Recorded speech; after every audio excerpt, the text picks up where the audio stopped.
अगले वीडियो में पढ़ा था एडमिनिस्ट्रेशन और मैनेजमेंट में अंतर या डिफरेंस, ठीक है ना। अब हम पढ़ेंगे प्रिंसिपल्स ऑफ मैनेजमेंट, जो कि 10 है, जो कि वेरी वेरी वेरी इम्पोर्टेंट है कंपटीशन एग्ज़ाम में भी और हमारे यूनिवर्सिटी एग्ज़ाम में भी। RHU ये सवाल ज़रूर डालेगा, देख लेना। अभी भी एग्ज़ाम में ये डाल सकता है, जो कि अभी मई में होने वाले हैं 2024 में, उसमें, ठीक है ना। चलो हम शुरुआत करते हैं। Welcome to my channel target Jodhpur AIIMS में आपका, ठीक है ना। प्लीज़ सब्सक्राइब माय चैनल, और अगर आपको अच्छा लग रहा है तो प्लीज़ लाइक एंड शेयर। चलो हम अब शुरू करते हैं। प्रिंसिपल्स ऑफ मैनेजमेंट, सबसे पहले क्या है, प्रिंसिपल्स कितने हैं, 10 हैं, ठीक है ना। ये ना आपको मैं जो नोट्स है ना, ये बहुत शॉर्ट नोट्स है और बहुत अच्छे नोट्स है। अगर आपको मतलब लंबे लंबे नोट्स पढ़ने डिटेल में, तो वो भी मेरे पास है, मैं उस पर भी वीडियो बनाऊंगी, पर पहले मैं शॉर्ट्स में बना देती हूँ, जिससे सबके लिए अच्छा रहेगा। और ये समझ में आ गया तो लंबे वाले तो मन से भी हम यूनिवर्सिटी एग्ज़ाम में, और ज़्यादा इम्पोर्टेंट तो यही है। चलो हम पढ़ते हैं। Management of the principles of the management, ठीक है ना। 10 होते हैं, जो किसने दिए थे, हेनरी फ्योल ने दिए थे, ठीक है ना, ठीक है ना। मतलब हेनरी फ्योल ने दिए थे 10 प्रिंसिपल्स, ओके, ठीक है ना। सबसे पहला क्या था, डिवीज़न ऑफ वर्क। देखो मैं इसमें आपको अच्छे से बताती हूँ, आप सुनना है ना। डिवीज़न ऑफ वर्क यानी कि जो भी व्यक्ति है, जो भी इंसान है, उसको डिवीज़न ऑफ वर्क यानी कि उसको मतलब जो उसमें उसको काबिलियत है कि वो काम वो अच्छे से कर सकता है, तो उसको उस हिसाब से डिवीज़न में उसका काम बांटना। जैसे किसी को मतलब पढ़ाना अच्छा लगता है, तो सिर्फ वो टीचिंग करे, या नहीं कि उसे कोई और काम में डाल दिया, नहीं। या फिर जैसे कि कोई मतलब घर का काम अच्छे से कर सकता है, जिसे पढ़ाई में कोई इंटरेस्ट नहीं हो, तो फिर वो उसको पढ़ाई करने का भी क्या ही मतलब है, कोई आउटपुट नहीं निकलेगा, ठीक है। और अगर किसी को पढ़ाई में इंटरेस्ट है और उसको ज़बरदस्ती काम में डाला जा रहा है, तो वो भी अच्छा नहीं, उसका भी आउटपुट अच्छा नहीं लगेगा। और जैसे कि हम एग्ज़ाम्पल लेते हैं बैंक का, बैंक में मैनेजर है और नर्स है, ठीक है ना। अब नर्स को तो मैनेजर का काम दे दिया बैंक में, और बैंक वालों को वो वाला काम दे दिया नर्स का, तो इससे आउटपुट अच्छा निकलेगा क्या, नहीं निकलेगा। इसलिए डिवीज़न ऑफ वर्क मतलब उनकी जो भी उनकी काबिलियत के है उनके अनुसार, ठीक है। सो डिवाइडेड अपॉन नॉलेज और एक्सपीरियंस, देख लो, नॉलेज जो उनकी नॉलेज है उनके हिसाब से, एक्सपीरियंस के हिसाब से, और इंटरेस्ट मतलब इंटरेस्ट भी होना चाहिए। पर ऐसा भी नहीं कि आपने नर्सिंग कर रखी है कि नहीं मुझे तो है ना बैंक में पैसे गिनने का काम, ऐसा नहीं होगा। इंटरेस्ट आपको उधर ही दिखाना पड़ेगा, ये ऐसे तो होगा, ठीक है। अब हम पढ़ेंगे delegation of the authority, responsibility and accountability, ठीक है ना। डेलीगेशन मतलब सबका मतलब क्या होता है, इसका मतलब होता है कि हम है ना अपना काम, ठीक है ना, लिमिट टाइम के लिए यानी कि थोड़े टाइम के लिए दूसरे को देना। जैसे कि एग्ज़ाम्पल अंबानी का एग्ज़ाम्पल ले सकते हैं हम। वो कहीं बाहर जा रहा है, तो अपने जो भी मैनेजर है या जो भी उसके नीचे काम करने वाले वर्कर है, जो मतलब उसके मतलब लगभग बराबरी है या उसके साथ वाला है, तो वो उसको अपनी डेलीगेशन देके जाता है, यानी कि अपनी पावर देके जा सकता है कि भाई तुम किसी के चेक वगैरह साइन कर सकते हो। वो अपने सारे पावर नहीं देते, थोड़े से पावर दे सकता है, ठीक है ना। तो ये होता है डेलीगेशन ऑफ अथॉरिटी, ठीक है ना। अथॉरिटी मतलब होता है पावर, पावर देना किसी और इंसान को। जैसे कि पापा घर पे नहीं होते हैं, तो मम्मी को मिलती है पावर कि आप ये डिसीजन ले सकते हो, ऐसे ऐसे कर सकते हो। और जब मम्मी घर पे नहीं होती है, तो वो बच्चों को मिलती है, ज़्यादा नहीं, थोड़ी बहुत मिलती है कि भाई किसी घर में किसी को आने मत देना, घर का ध्यान रखना, ऐसे वैसे, ये मिलती है पावर, ठीक है ना। सेकेंड है रिस्पॉन्सिबिलिटी, उसके ऊपर जिम्मेदारी भी रहती है। अब अंबानी अपना घर छोड़ के गया, तो उसकी जो दूसरे बंदे को डेलीगेशन देके गया है, तो उसका ध्यान रखना भी उसकी रिस्पॉन्सिबिलिटी है। ऐसा थोड़ी होगा कि वो कि ना वो जो चाहे वो कर सकता है, नहीं, उसकी एक जिम्मेदारी है कि वो उतना ही कर सकता है, और जो उसको काम मतलब सौंप के गए तो वो उसका पूरा ध्यान रखे, कुछ भी गलतियाँ ना करे, ठीक है ना।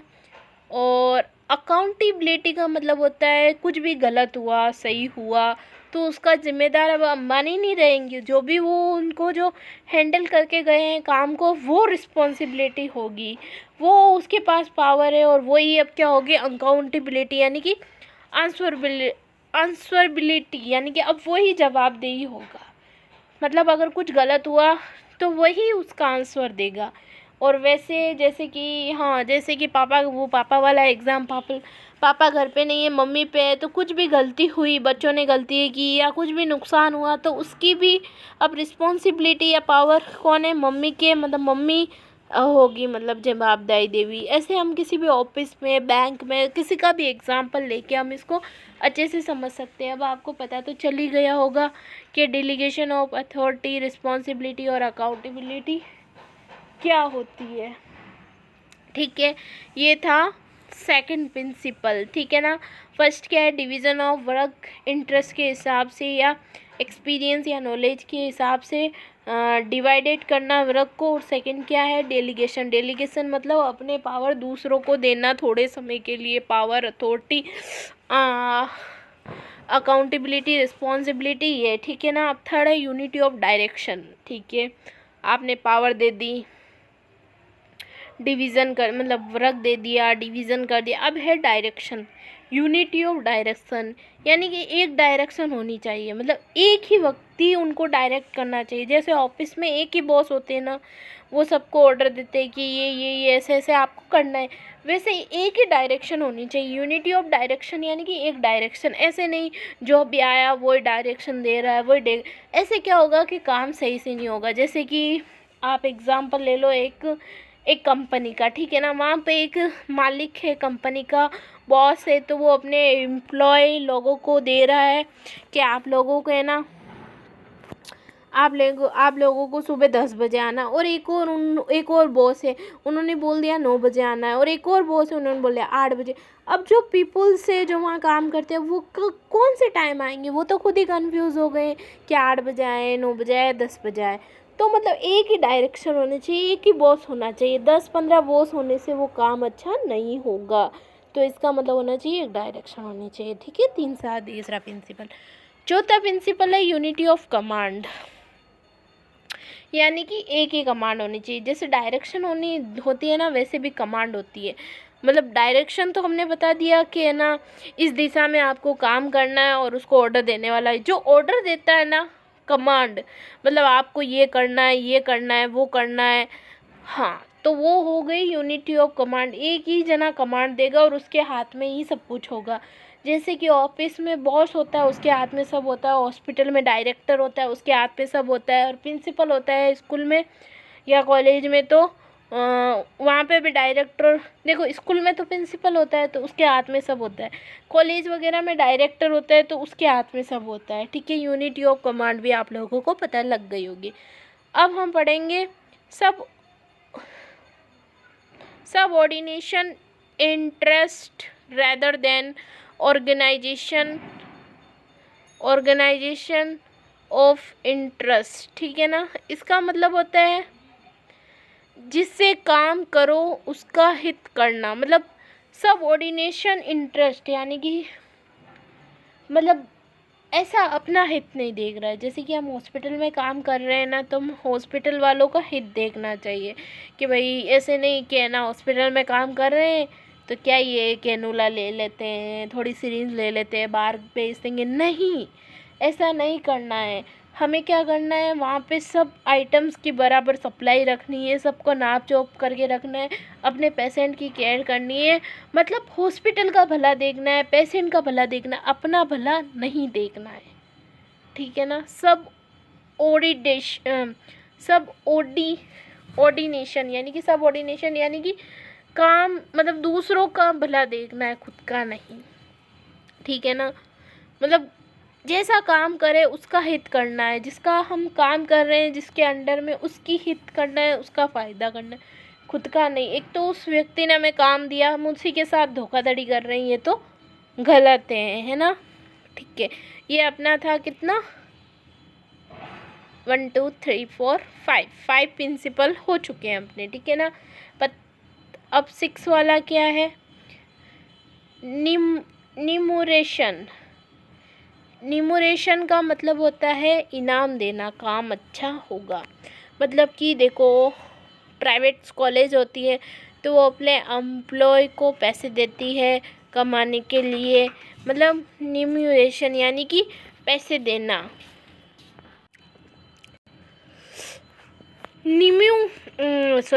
रिम्यूनेशन का मतलब होता है इनाम देना।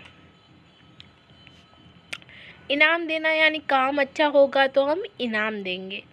निमोरेशन का मतलब इससे क्या होगा कि मतलब जो वर्कर है वो काम कर रहे हैं तो वो अच्छे से काम करेंगे, हर महीने उनकी जो जो पैसे होते हैं वो बढ़ाना, तो वो और अच्छे से काम करेंगे, ठीक है ना। तो निमोरेशन भी प्रिंसिपल है मैनेजमेंट का। फिर है टेन्योर। टेन्योर का मतलब होता है काम करना उस विचार काम के आधार पर फ्लेक्सिबिलिटी, यानी कि मतलब कि जैसे कि काम के आधार पर फ्लेक्सिबिलिटी, इसका मतलब है टेन्योर का मतलब। जैसे कि है ना, कोई काम कर रहे हो आप, जैसे कि हॉस्पिटल में काम कर रहे हो और डॉक्टर आए, उन्होंने कुछ और ऑर्डर दे दिया कि जाओ ये करो, तो अब आपको ज़्यादा ऐसे मतलब ऐसे नहीं करना है कि नहीं नहीं मैं ये नहीं करूँगी, ये वो और मैं तो ये कर रही हूँ। आपको फ्लेक्सिबिलिटी होना ज़रूरी है, मतलब काम के आधार पर आप वो भी काम कर सको, आप काबिल बनो, ठीक है ना। फ्लेक्सिबिलिटी होना यानी कि टर्नर का मतलब यही है, टेन्योर का मतलब यही है, फ्लेक्सिबिलिटी होना काम के अंदर, ठीक है ना। इनिमेटिव। इनिमेटिव का मतलब होता है शुरुआत करना। इनिवेटिव यानी कि इन्वेटिव सुना है आपने, कोई घर बनवाते हैं इनिवेटिव, तो हम अपने काम में एक अच्छी शुरुआत कर सकें तो उसको बोलते हैं इनिवेटिव, ठीक है ना। इनिवेटिव मतलब होता है काम में एक अच्छी शुरुआत करना, ठीक है। ये आपको नाम याद रखने हैं, ये इम्पोर्टेंट है। और इसके अंदर थोड़ा बहुत जैसे मैं आपको बता रही हूँ उस हिसाब से आप एग्ज़ाम्पल अपने दिमाग में बना के अच्छे से लिख सकते हो, अगर एक्सप्लेन का पूछे तो, नहीं तो ये 14 प्रिंसिपल जैसे कि जैसे छापने आपको, ठीक है। फिर है इक्वलिटी। इक्वलिटी यानी कि अब वर्कर्स काम कर रहे हैं तो ऐसे नहीं एक को तो बहुत काम दे दिया और एक को काम ही नहीं दिया, तो फिर उनमें क्या आएगी, भेदभाव वाली आ जाएगी कि नहीं नहीं बॉस इनको तो ज़्यादा काम देते हमको तो देते ही नहीं है। ऐसे नहीं करना चाहिए, समानता रखनी चाहिए। इक्वलिटी मतलब जो मतलब समानता, इक्वलिटी समानता मतलब बराबर काम बांटो। हाँ ऐसे हो सकता है उसका मतलब किसी का ज़्यादा कम काम हो सकता है, लेकिन समानता सब में बराबर होनी चाहिए। इक्वलिटी अपना नंबर प्रिंसिपल है। 10वां क्या है, सेंट्रलाइजेशन एंड डिसेंट्रलाइजेशन। सेंट्रलाइजेशन का मतलब होता है एक डायरेक्शन और डिसेंट्रलाइजेशन का मतलब होता है अदर्स। सेंट्रलाइजेशन और डिसेंट्रलाइजेशन आपको पता चल गया हो, सेंट्रलाइजेशन अच्छा होता है, डिसेंट्रलाइजेशन अच्छा नहीं होता। सेंट्रलाइजेशन मतलब एक डायरेक्शन, मतलब एक ही व्यक्ति जो बॉस है वही ऑर्डर देगा, वही सब टाइम रेगुलेशन बनाएगा। और डिसेंट्रलाइजेशन का मतलब होता है कि सभी लोग ऑर्डर देने लग जाएंगे, अपने आप को ऊपर ऊपर मारने लग जाएंगे, जिससे क्या होगा कि कुछ अच्छा आउटपुट नहीं निकलेगा, ठीक है। फिर है डिसिप्लिन। डिसिप्लिन तो अनुशासन, अनुशासन तो बहुत ज़रूरी होता है। डिसिप्लिन का मतलब होता है अनुशासन। कोई भी काम करो, चाहे हॉस्पिटल में, चाहे प्रिंसिपल का, चाहे जॉब ऑफिस में, कहीं पे भी हम काम करते हैं, वर्कर का, कहीं पे भी एक डिसिप्लिन होना ज़रूरी है। यानी कि टाइम से आना, टाइम से जाना, हाँ मैनर्स में बात करना, अच्छे से रहना, ये सब क्या है, डिसिप्लिन है। ऐसे नहीं कभी भी आ रहे हो कभी भी जा रहे हो कुछ भी कर रहे हो, नॉट फेयर, डिसिप्लिन होना बहुत ज़रूरी है। अपनी लाइफ में भी डिसिप्लिन होना बहुत ज़रूरी है। जॉब में, हॉस्पिटल्स में, हर जगह डिसिप्लिन होना बहुत ज़रूरी है। फिर है ऑर्डर। ऑर्डर कौन देगा? एडमिन देगा। वो जैसे जैसे हमको ऑर्डर देगा हम वैसे वैसे उनको फॉलो करेंगे। ये है अपना 12वां प्रिंसिपल। 13वां प्रिंसिपल है scale chain, step by step. Scale chain का मतलब होता है स्टेप बाय स्टेप। पहले ये काम किया, फिर ये काम किया, फिर ये, फिर ये, फिर ये। ऐसे क्या होता है? स्काल चेन बनती है। ऐसे तो नहीं होता है कि डायरेक्ट हम रोटी बना लें, ऐसा नहीं होगा। पहले हम आटा लेंगे, उसको छानेंगे, गूंदेंगे, फिर रोटी बनेगी। ऐसे ही स्टेप बाय स्टेप काम होगा। इसका मतलब होता है स्काल चेन, यानी कि स्टेप बाय स्टेप काम करना। अब लास्ट प्रिंसिपल है अपना स्पीड ड्रॉप्स। स्पीड ड्रॉप्स का मतलब होता है टीम वर्क।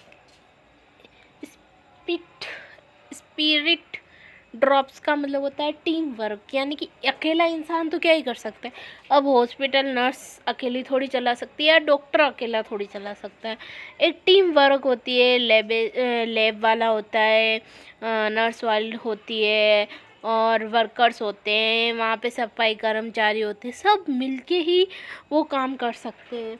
वैसे ही हॉस्पिटल